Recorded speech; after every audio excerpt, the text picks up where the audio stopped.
of like animal cruelty. That was my motivation to go vegan 3.5 years ago, but now finding out all these facts about why veganism is so much better for the planet, I'm so glad that I made that change, you know? So there's actually this like calculator thing online called the Vegan Calculator, which I'm going to talk about a little bit. I don't know how accurate it is. Obviously, I would say pretty accurate, but I'm not going to say like every number is exactly right. But so you basically put in the years and months of being vegan and it tells you how much you've saved basically. So I've put in 0.25 months, so that's just like 1 week. So if you were vegan for 1 week, you could save 8,250 gallons of water, 225 feet of forest, 8 animal lives, 150 pounds of CO2, and 300 pounds of grain. Even if you just did veganism for 1 week, you can make a difference. I'm actually going to put in like how long I've done it and see how much I've saved. 1.4 million gallons of water, 38,000 square feet of forest, 1,275 animal lives, 25,500 pounds of CO2 and 51,000 pounds of grain. Whoa! So honestly, I feel like sometimes with this whole like saving the planet stuff, feels like you can't make a difference on your own. But going vegan or even vegetarian can really make a difference, and like it is very clear. So you can go vegan or vegetarian, or you could even have just vegan or vegetarian meals occasionally. So I think just stem away from eating meat in every meal that you consume. I know not everybody can be vegan because not everybody has like a choice on their diet. But even if you're like out at a restaurant, you can definitely find something vegan there, or even just, you know, like cutting out a couple things. Maybe your parents make your dinner for you, but you can make your own breakfast and lunch and try and make vegan food there. A lot of people will say that it's really expensive, but I honestly think it's cheaper because meat and fish and all that stuff is really expensive. I will link this YouTuber down below, which I really like, who basically makes loads of vegan meals on a budget, really cheap, easy, quick food, and yeah, she's got loads of great videos if you need some inspiration. The next one is to use Ecosia.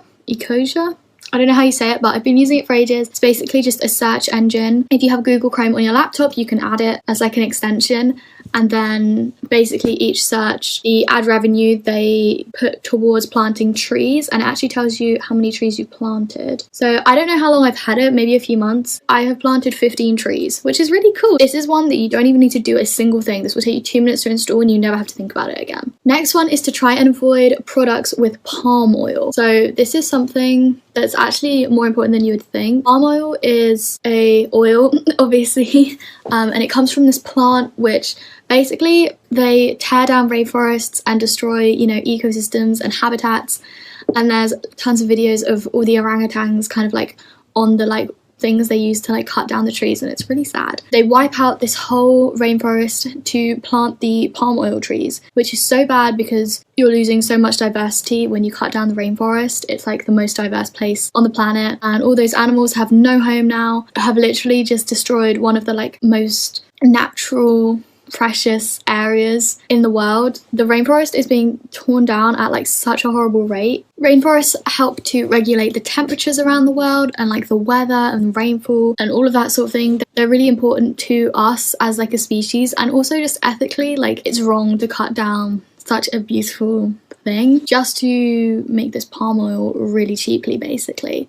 So palm oil is in a lot of things, kind of like peanut butter. I've seen it in chocolate. Say like 99% you have something in your house that has palm oil in it. So maybe next time when you're shopping, just take a little look, see if they have palm oil in them, and try not to buy the things that do. Next one, obviously, recycle. At my uni halls last year, we had like, you can buy on Amazon like these recycling bins. They were like literally like £10 I think. And there's one for glass and one for paper, and it's really easy just to like separate the stuff and recycle it. You should not be throwing away everything in the same bin. That's a no-no. Next one is to cut down on fast fashion. This for me, I think, is the hardest one because fast fashion it's just so difficult because it's everywhere. But try to cut down. I'm not saying cut it completely out of your life. That would be very hypocritical of me. So fast fashion is basically the concept of buying really cheap clothes, wearing them once, and, you know, throwing them away or donate. Even if you do donate them or resell them, like the amount of like production of clothes is just too high and it's so unsustainable. And I think we need to get out of this whole culture of like, I'll wear it once and then, you know, never again. It's okay to rewear clothes. and I would much rather invest in nice pieces that are going to last a long time than buy the £1 bikini from Missguided or Pretty Little Thing. I don't even know where it's from, but just try and cut down. So instead you could shop on Depop, Poshmark, all of those like reselling things, because obviously those clothes already exist, so buying them isn't really adding to like the production, which takes a lot of water. You could also try and drive less in uni. I don't drive anywhere, obviously.